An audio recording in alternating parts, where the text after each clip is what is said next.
Tell you about the day that I worked for an electric company.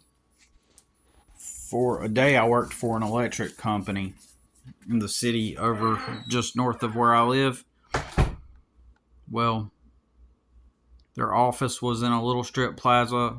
You pull up to the location of the business. It's got its office location is in this strip plaza, and you meet there. I did the interview, told them when I could start. And remember, as they say, go get a good job with a good company, right? And I might have been like 20.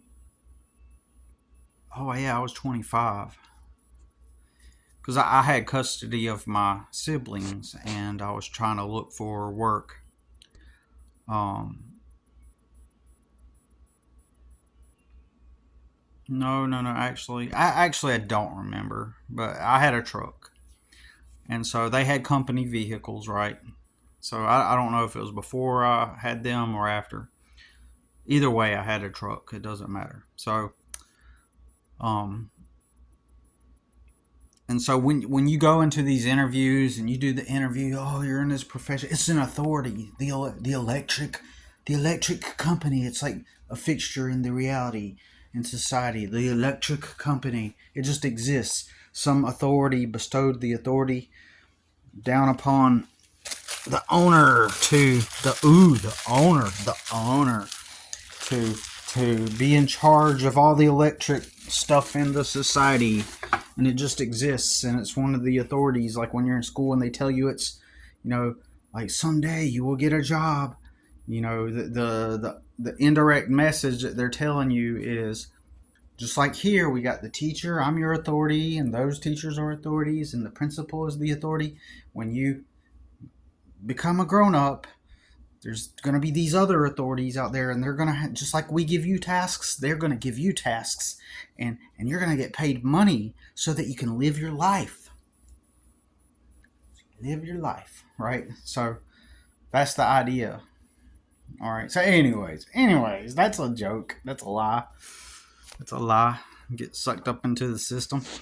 Some of us are crazy enough to realize it at a young age and break free, right? Or attempt to break free. And then some of us, like some people, they get it right off the beat, like from the onset. They get the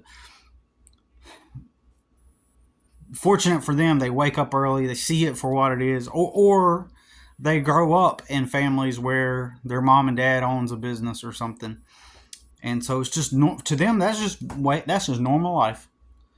Somebody that grows up with a family that owns a business, and that's how they, that's what they do. That's how they live, is their business. Like, that's just, like, you gotta think, they wake up in their bedroom and mom and dad they're not talking about the job that they're going to. They're talking about, okay, yeah, it's time to, we got to get over there and get started.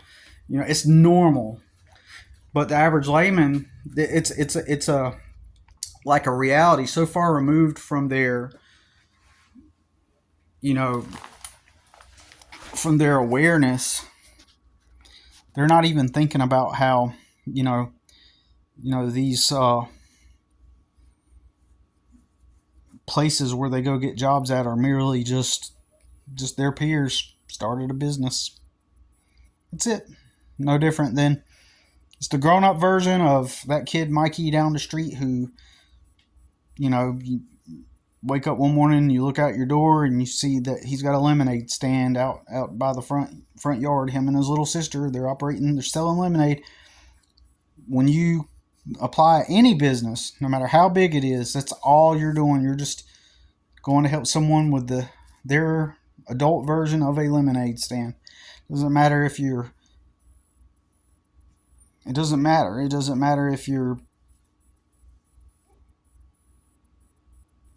how big it is, right? So get back on point. I go and I apply at this job, and still in my mind, I still had etched over me that lens. That lens was over my eyes, and that etched over me was that framework of this is an electric company. You don't think of it in terms of this is just some person's business. This is a guy, he's a few years older than me, and he just has an electric business. And so he goes around, he gets other men to go drill holes through wood at houses that are built and run electric cables through them and hook up light switches and electrical outlets. And in general, that's what he does, and he's got a bunch of men that do it for him. So he's living his life. He's living life, and he's doing that to build money. So I go through the interview process, and I get hired pretty damn quick. Electric company. Wow, isn't that interesting? Because they got an office, and they got a logo on the building, and they got a couple trucks with a logo on it and a bunch of tools. So they're an authority that just exists. And the reality, no, they were just the grown-up version of Little Mikey's lemonade stand down the street. All right. So you apply that job, you're just applying to help one of your peers live his life on easy mode, on more easy mode, living on his own terms. Anyways, so it sounds so unbelievable to most people, but every single experience that I've had working for other people was shit. Every one. Even the ones where it was good bosses.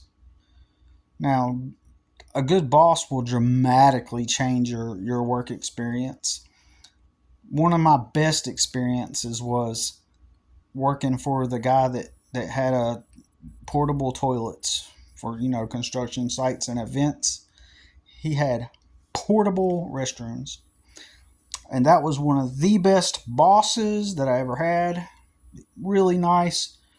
I could have seen myself staying there for a little longer had he not sold the company a year after I started working there. He started working there. He sold that company a year after I worked there, and really good to me. And, as far as his role as a boss. And then he sold it to this company called Porta John. That was the name of the company, which was a bigger business than his business. See, his business was just local. He had a property and a yard with a bunch of toilets on it and means to clean it. And he had like about 2 or 3 pump trucks. That's all they did. They went around and serviced them. They pumped the shit out of the Porta John, put the toilet paper on it. It's a very simple and easy job, and it's not as dirty as a lot of people think it is.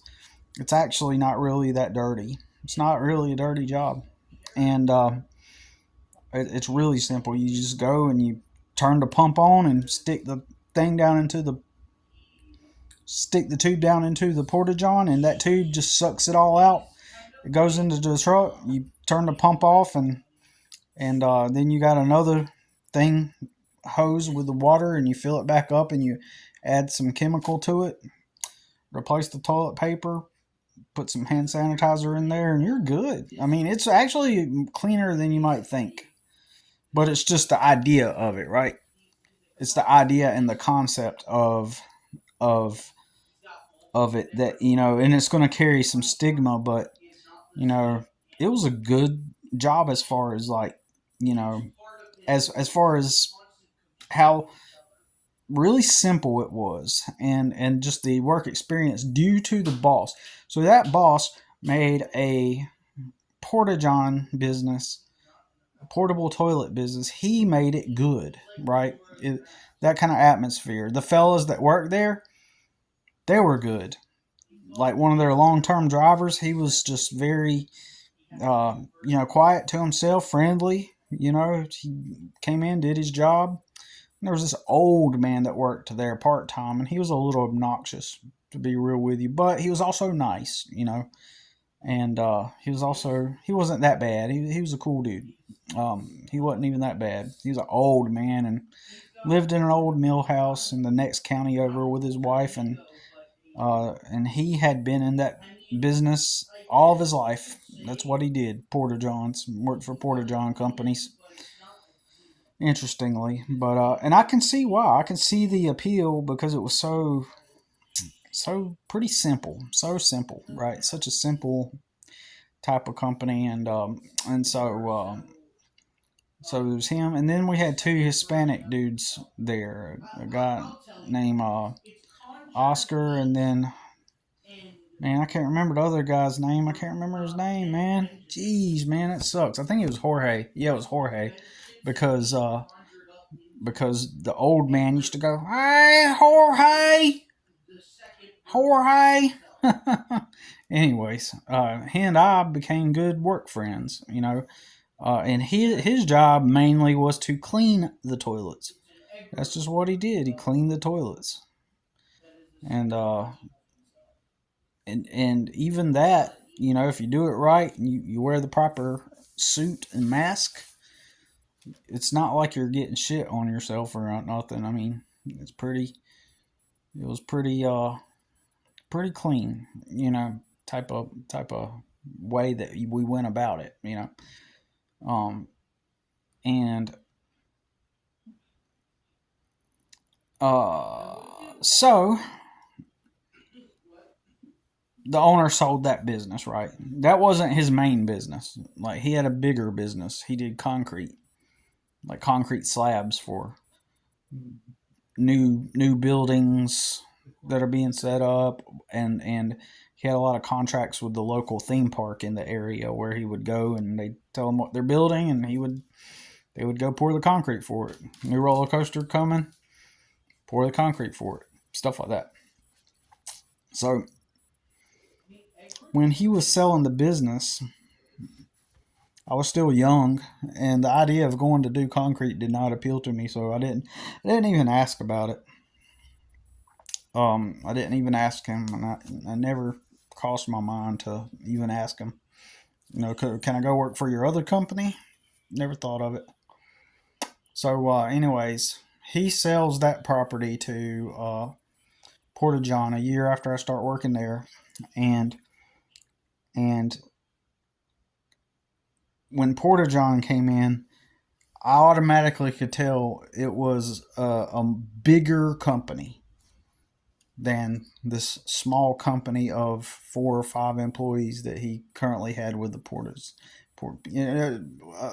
toilets. The Porta John is a widely known company, and I don't know if it's nationwide. Probably is, but it's Porta John. And I knew that the moment that they bought the company from him, and we remained employees, except we were no longer employees on paper by the previous company. So technically we had to fill out applications to join the new business owners, right? And the new business. And but I never did that because I decided that I did not want to become a part of it, because I knew, even back then, me just being ignorant to the world, like something about it, I was like, this is a more big company that's widely known. And so as a result, since it's widely known, it's like a big company, they're going to have all these systems in place and ways of doing things that's just going to make it harder and rigid and complicated. And instead of it feeling like a job where the boss cares about you, and you're just coming in to do your job, you do your job right and clock out right. Instead of that, I knew it was going to be all this extra stuff, all this rigid control, and just like an unpleasant experience. And so I decided I didn't want to become part of it, right? So yeah, I realized I didn't. That piece of pizza is in the fridge whenever you're ready, if you want it. So so yeah, I didn't want to become all that, part of all that. And then so my coworkers, they stayed on board, and then the next thing you know, like, I ended up talking to a few of those guys, and they they said that like they were overworked after that. They had to work all the more hours, and then they had to like one of them said he was working 7 days a week, and he was like, it's really tiring me out. It's and they were overworking them, and it did. It became this rigid. Most people would word it like this: they had a rigid corporate structure. It was corporate. People have a perception of the word corporate, which is a fantasy word that doesn't mean anything other than the legal entity and the tax structure of the business. That's all it means, corporate. But people have a concept of corporate in their mind. They think it's this other thing when in reality it's just not. Anything that's quote unquote corporate just means that they got a lot of money. That's all. It just means they have a lot of money to have a more polished look for their business, and then since it's so big, they have all these specific rigid systems in place, and all that. That's all corporate really means. And so yeah, but there, when something is quote unquote corporate, it does have more of these rigid guidelines and systems, and you got to go by those. It's like less casual. Like, I'll give you an example. For example, they might say, okay, you go on break at 1 o'clock every day, or something like that, and it's an hour, and then you got to clock back in, whereas like before, and I'm not saying they did it there, but I'm just saying that it's like that's an example of way a corporate place would do it. And whereas like they might say, okay, every day you got to take an hour break, and then at 1, and you got to call in. You got to call into the office and let them know you're going on break. Whereas when I worked for the guy you know, that was the previous owner, and it was a small business, we could just kind of come to a good stopping point around lunchtime, and say, okay, we're done here. Okay, it's getting to be 12. Let's head down the street and go get some tacos at the restaurant, and then we'll go over there for 30 minutes to an hour, but we keep track of our time, right? And then we come back, and then we work, just like we're supposed to, right? We did it right. And me and Jorge and uh and whoever else, right? But mainly it was only went to lunch with that one guy, if we did go to lunch like that. But anyways, so um getting back to the electrical company. So I show up for work at the electric company. And I worked there for a day. And so um I pulled up to the office, and people are loading up the trucks. They got their trucks and the vans, electric vans and stuff. And it was electricity. Like, I don't know what all they did because I only worked there for a day. But back then, a lot of houses were being built in the area. A lot, tons. They're just popping up. House after house after house. This is before 2008 and the crash, right? So building tons of houses, and so it was a dull kind of no energy type of morning, like and somebody was asking me, he's like, you gonna drive your truck to the site, to the job site? Because these were houses being built like in a neighborhood, like where there's cul-de-sacs and stuff like that, like a regular 2-story house type of neighborhood. And then I got this one half thug acting dude. He's like, you sure you want? You sure you want? You sure you're gonna drive your truck? Cause man, after you drive that truck, man, they're gonna start asking you to load up your stuff, and they're gonna try to use your truck, man. They're gonna ask you to load up your stuff and use your truck, and I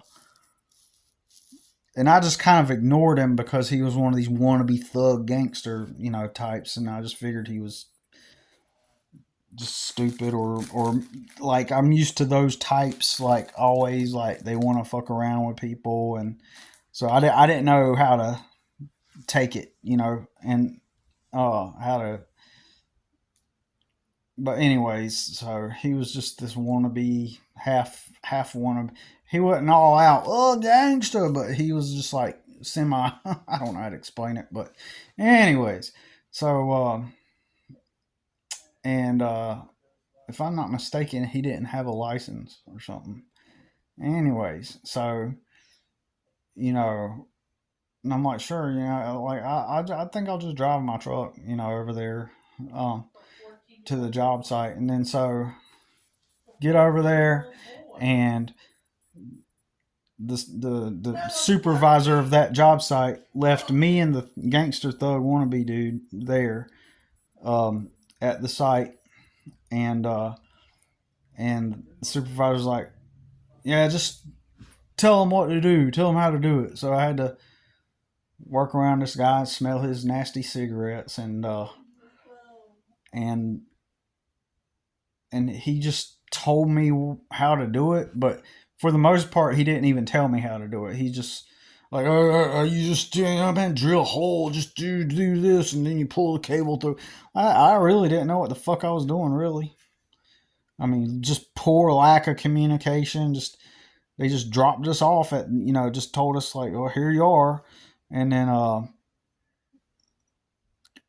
then he was like, it seems like I don't know. At some point, like I was saying, he was telling me that you keep driving your truck, they're gonna make you, uh, they're gonna start asking you to load cables and stuff, and so we drove all the way from that town all the way back to get to the job site from the office. We drove from that office all the way back to the town I lived in. So I'm just like, I don't know what I'm doing. Like, I'm just doing what I think I'm supposed to be doing. I'm pretty sure I made mistakes and fucked up on it, and probably drilled holes in the wrong places, and it probably looked pretty shoddy, like pretty bad. Um, because I'm literally was dropped off with some like 87 IQ individual, just me and him, on the very first day with virtually no training, basically. Just, hey, just do it. And and and then it started getting to like 3 o'clock, 3:30. I got there at 7 a.m. at the office. Then it was like coming on 4 o'clock. The whole day, I didn't hear anything from anybody. No, the supervisor didn't come back. Like, just like dropped us off there that morning and didn't have nothing to do. And that was it. That's my memory of it anyway. I just remember thinking, well, shit, nobody's showing me anything. I'm just here. And you could tell that the supervisor guy was just kind of like, oh, like he didn't, like none of these people wanted to come to work, right? And it was just like such a low experience, and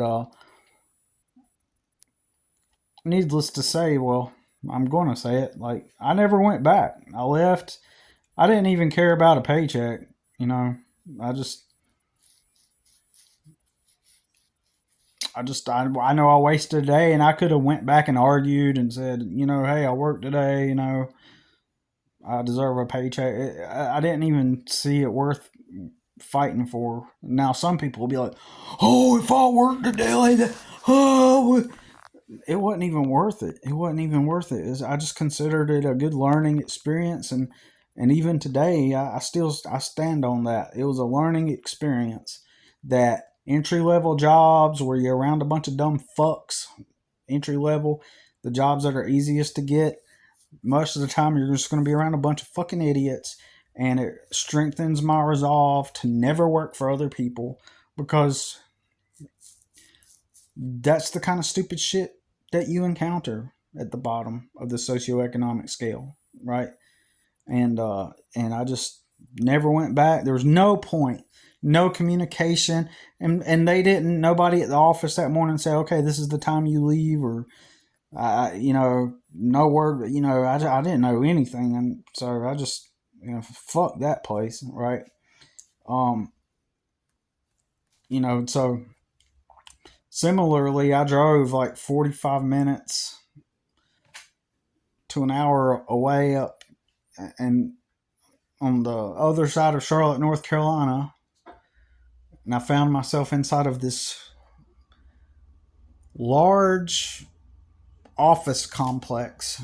And in this office complex, I walked in, one of the suites. Walked into it. It's all nice and pristine, really nice looking and stuff. And I go in there for an orientation for a construction company, right? Go up there, and my battery on my truck didn't work that great, and I was not as mechanically inclined as I am now. Not that I'm totally mechanically inclined, but back then I couldn't fix stuff like I can now. Still young and inexperienced, and so, but this was in 2011, right? And so actually, no, it was probably 2010. Anyway, so uh, I drive my truck all the way up there, and um, something's wrong with my battery on my truck, and I don't know what it is. And when I left there, I ended up having to take my belt off of my pants, take the belt, and use it to tighten up the battery cable on. I got a picture of this somewhere. Tighten the belt on the battery cable so that the cable would properly connect to the battery, so that it just wasn't holding on right. And I finally figured out how to get it tightened on there to keep it on there so the truck would run. Anyways, when I first, that was when I was leaving, but that first morning I go into there, and there was a building that they were constructing uptown Charlotte, and so this was a construction company, and I wasn't even sure what they did. But we walk into orientation, they started telling us, like, you're going to come on the job, here's what you need. You need to bring a pair of boots, steel toe boots. And they said, you need safety glasses, like those cheap plastic safety glasses. You need to bring a hard hat. And you need to bring gloves. And you need to bring a reflective vest. And they're listing off all these things, basic things that we have to go buy in order to come to work there. And I was broke as a fucking joke, right? I did not have any money. And they're telling us that, here's all the things we got, that we got to purchase. And the pay was like $8 an hour or something like that back in 2010. Or it might have even been like $7, whatever. It might have been even not even $8, but I'm pretty sure it was around $8 an hour to be a manual laborer at a construction site. I drove 45 minutes to be told that I need to buy all this shit so that I can get a job working construction for $8 an hour, starting off. Like, who the fuck are you living with? Who the fuck? Like, they're realistically, those people are actually hiring people, and those people are applying, buying all that stuff, showing up and doing that job. Like, how in the fuck, even in 2010, can they even afford to even come to that job? But apparently it works because they hire enough people to make it happen. Or, in my opinion, it's a fucking scam, right? Even though it was a legitimate company and, and you'd go work. I'm just saying the job itself is a scam, and they're going to pay you that shit. Fuck that. Like, who is working there and making money and making a living, $8 an hour doing construction?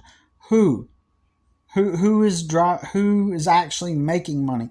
They live with somebody. If anybody's showing up and doing that job, they live with their parents or a girlfriend, or somebody's taking care of them, god damn it. Nobody's making money off of that, even in 2010. So it's just endless. Working for other people is just endless bullshit. especially if you're at the bottom and you don't have a support system, nothing to start from, nobody, you know, if I would have went and worked there for $8 an hour, there would have been no point of even going up there, right? But anyways, that, you know, because I was always looking for new jobs and looking for places to work. It's so pathetic. It's so stupid, right? You have to. Nobody went to that job and eventually started making a living. I hate that. I hate saying that because if you are at that job, you're not making a living. If you are at any job that's not what you want to do, and it's not you being free to be yourself and doing what you idealistically would like to do with your life, then it's not making a living. Your job is your life. But anyways, crazy shit, man.